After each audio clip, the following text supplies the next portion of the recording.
I thought long and hard about doing this video, and I think this crisis teaches us a lot of stuff, right? I mean, this is, we hear the term all the time, unprecedented times. And I'm going to make a comment, and I'm going to give a viewpoint that's going to rub people really the wrong way. And I'm okay with that. And I am not saying in any way the pandemic crisis is a good thing. It's teaching us lessons, which is valuable. And nobody wants to be going through this. Nobody wants to be shut in their homes or out of their businesses. I get it. And I go back to one fundamental thing, and that is, this is our time to re-educate employees, all employees. Now, if you're listening to this or watching this, let me make a comment. Don't exclude yourself. So let me go through a couple thoughts that I wrote down before I did this video. First, what are the fundamentals in terms of the differences between ownership and employment? Okay. Our company, I'm lucky to say, is debt-free. We've got money in the bank. We're doing okay. We've navigated these waters before in the Great Recession. And even though things are good, I can't get up and shut the doors and say, I don't want to deal with this, because I have business partners, I have customers, I have a fiduciary responsibility. I can't walk away. Yet, my employees can quit, especially when I might need them the most, right? The reason I decided to do this video is I was at a company visiting, not a client, and I could hear the employees, and I could hear employees griping about ownership. How they're screwing us. I can't believe they're reducing our pay. It's personal. Are you freaking kidding me? Wake up. Now, have I rubbed you the wrong way? Here's why we need to use this opportunity to re-educate our employees. Businesses are in business for one reason, and that's to make money. There's no other reason they're in business. Yes, you can have a passion for what you do and all those good things, but I'm telling you right now, the number one reason business are in existence is to make a profit. If they don't make a profit, they shut down. It's not rocket science. So when unemployment was low, had a lot of choices. And I think about a conversation I just had with a friend and a business partner and a CEO at Titus Talent Strategies. And he was talking about A players and B players and C players. And I kept thinking, wow, that is such great insight, because we've gotten away from that because unemployment was low. Things were great. Employees were thinking, this is wonderful. So it comes to a second point. We have to educate employees on balance sheets, PL statements, profitability. I say it all the time, whether people are selling tickets, whether they're on a shop floor, whether they're a customer service agent, you are in business with ownership. You don't have to love or hate them, but you're in business with them. If money's coming in that covers our expenses, we're okay. And it teaches us about companies who have been financially responsible. Now, I'm lucky to have a business partner who's our CFO who has a master's in tax. He's very conservative. I haven't been allowed to write a check in 20 years. He manages the money. He manages the credit line, which has a zero balance. And so it teaches us stuff during these times that most employees don't get. See, when a company lays you off or furloughs you or says, take a pay cut, it's not personal, it's reality. And so often people turn it into this, and I know these are tough times for hard people. That's why I was worried about doing this video. Yet I sat there and I listened to these people gripe, and I felt like saying, you're in charge of your life.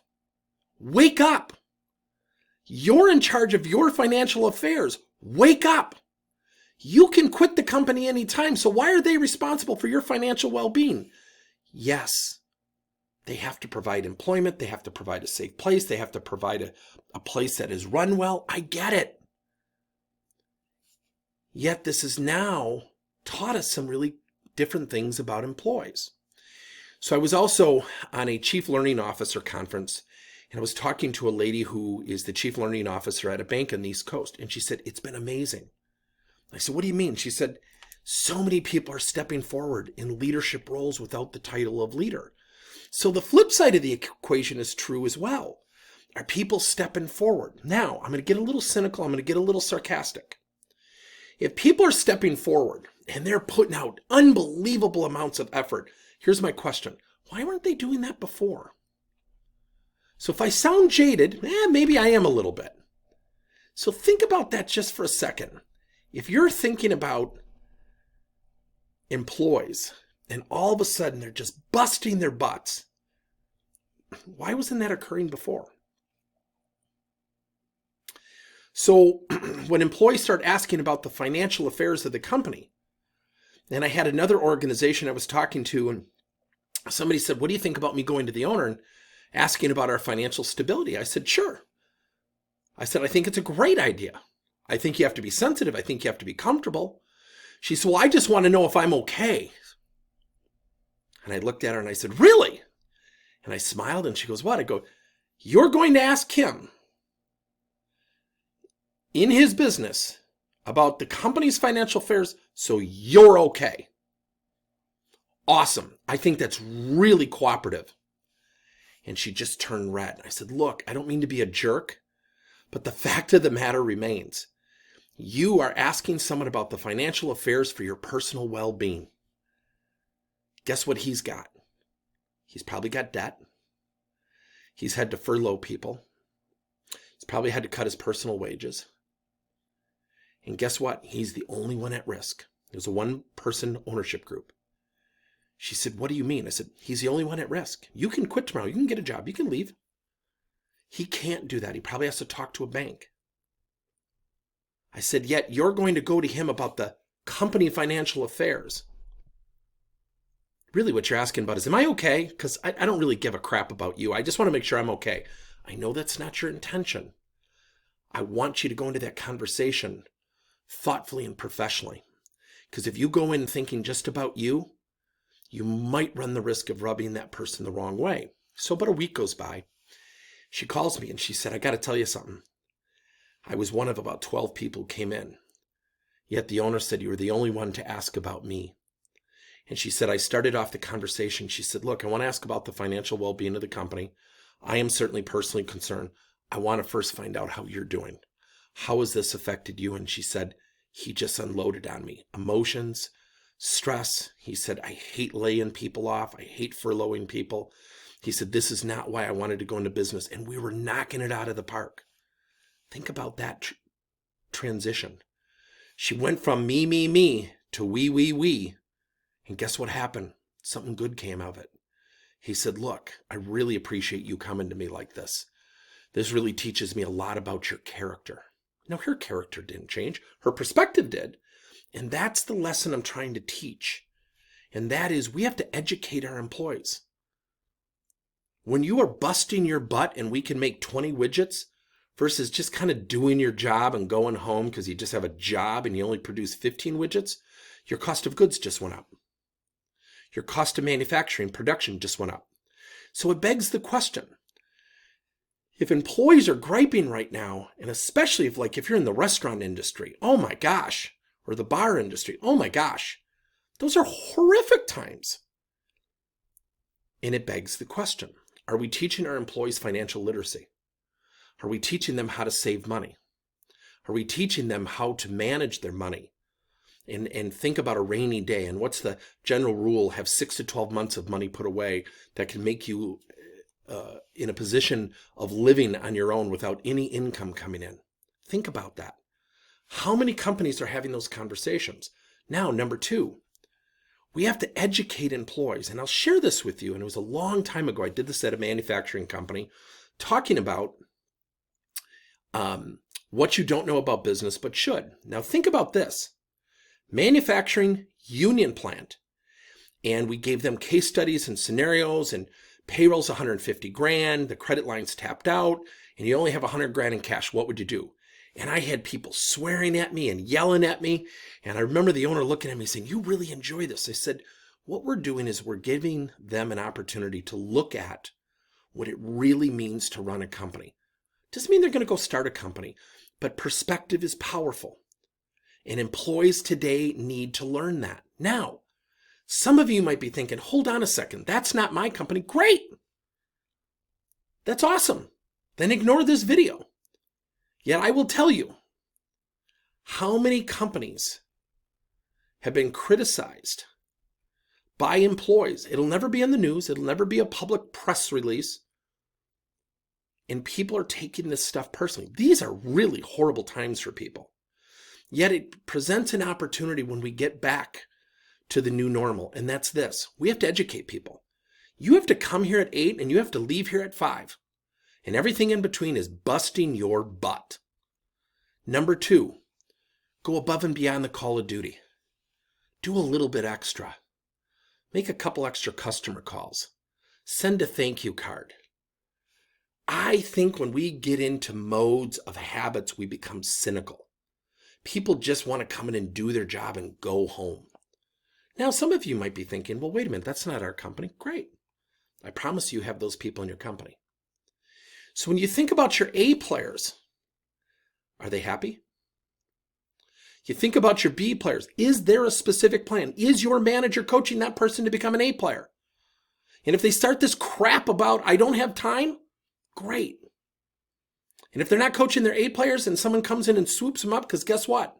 Unemployment's going to get real high, is getting high. So people are going to get rid of C players.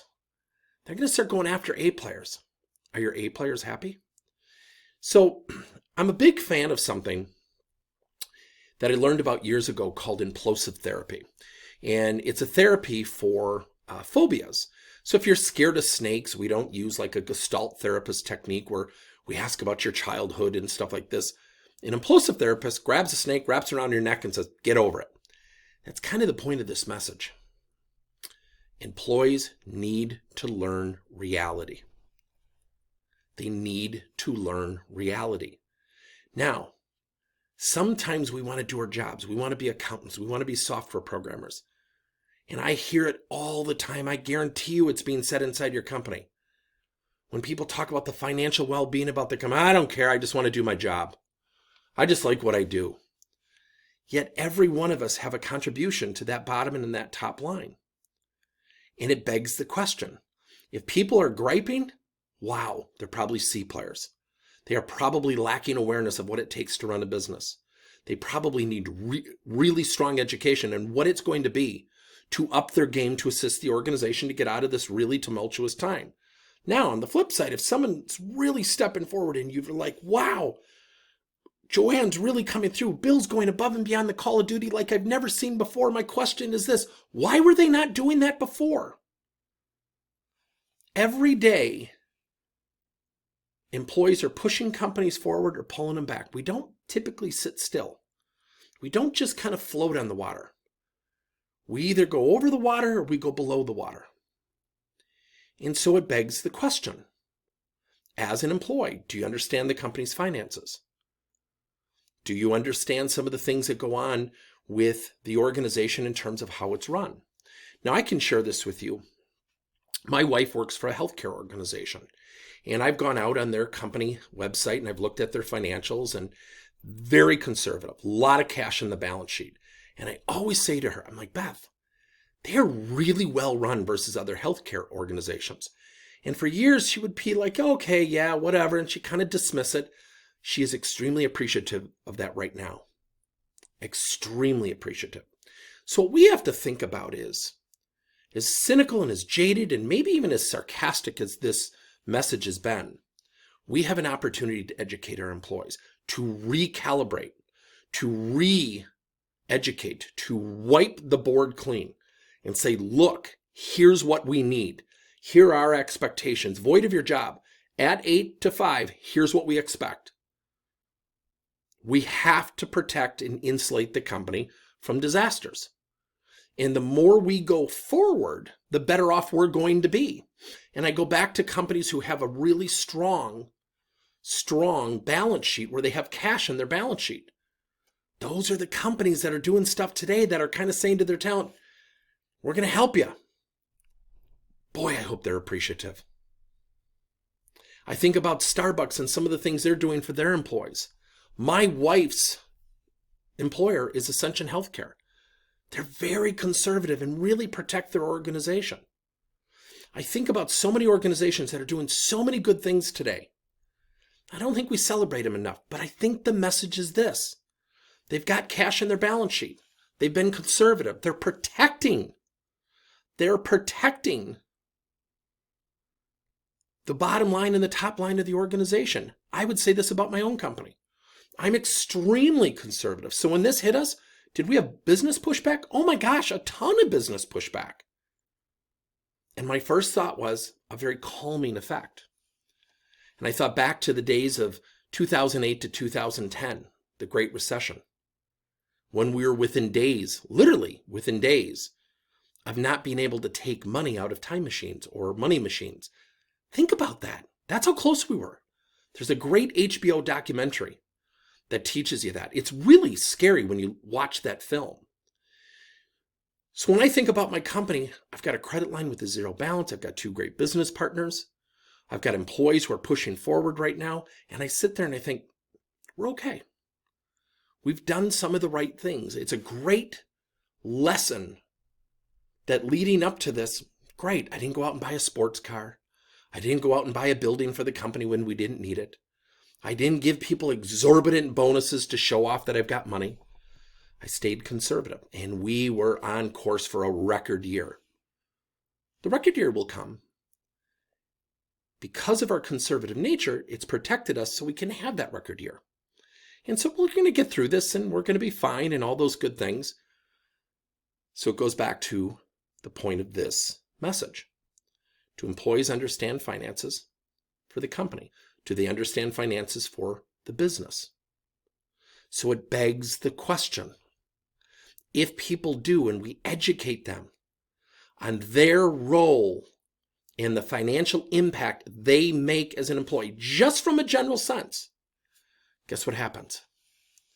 They start to work harder. So let me go back to the earlier part of this. I told you about that manufacturing client and how we did a program called What You Don't Know About Business But Should. And we literally, the company did industrial lighting. It was amazing. And what happened during this time was really uncanny. We never asked them to change. We never asked them to work harder. We never asked them to do anything above and beyond what they were currently doing. Productivity went up 31%. Third shift for the next 6 months. We never asked them to change. Perspective is powerful. We have to educate people on expectations, their behaviors, their role, their responsibility, and how to get after it each and every day. The minute you feel like you're taking a break or too big of a deep breath, get back to work. Now make sure you keep a good pace, make sure you have mental health, all those good things. So don't take this manically and take it out of context. Those are the opportunities to recalibrate today's employee. And I think when you sit down and you educate people, and I've been doing that with a lot of organizations, I've had employees say, I had no idea. And I go back to a story, and I'll use this as my closing. Years ago, I remember a fellow employee of mine at a company I was working at, my last job. And she was talking about Briggs & Stratton, great company here in Wisconsin. And she was talking about her husband and how they were going to stick it to Fred Stratton, the founder of Briggs & Stratton, who started this huge company out of his garage, building engines. And she said, the union's going to stick it to him, like he was the enemy. And I just sat there and I looked at her. I said, boy, that's a dangerous game. And she said, what do you mean? And I was like a 23-year-old kid. I'm 56 now. This is 33 years ago. And I said, that's a dangerous game. Fred Stratton started a company in his garage and built it up to this huge company to provide employment. He might just say, screw you, and move the jobs. A year later, that's exactly what he did. He moved the jobs down to Alabama and Mexico. Her husband lost his job. Now, I don't rejoice in that. And I go back to why I created this video. This is a time to educate employees, not because they're bad people. I'm not saying people are coming in and being bad people. I am saying, and the Gallup organization reports this, what is it, like 70 to 77% are neutrally or actively disengaged from the workplace? Now all of a sudden, hey, what about me? Are we okay? You know, I got a family to feed. As cynical as that sounds, that's the reactions that are out there in a lot of organizations. It is time to educate our employees. Educate in the company finances. Here's how you can manage your personal finances. Insert financial literacy and counseling into your companies. Teach them and then teach them their role and responsibility. Here's our definition of a great employee. If you do that, things will change. We will be able to use this crisis effectively, constructively, and professionally. I hope this has helped. Let me know your thoughts.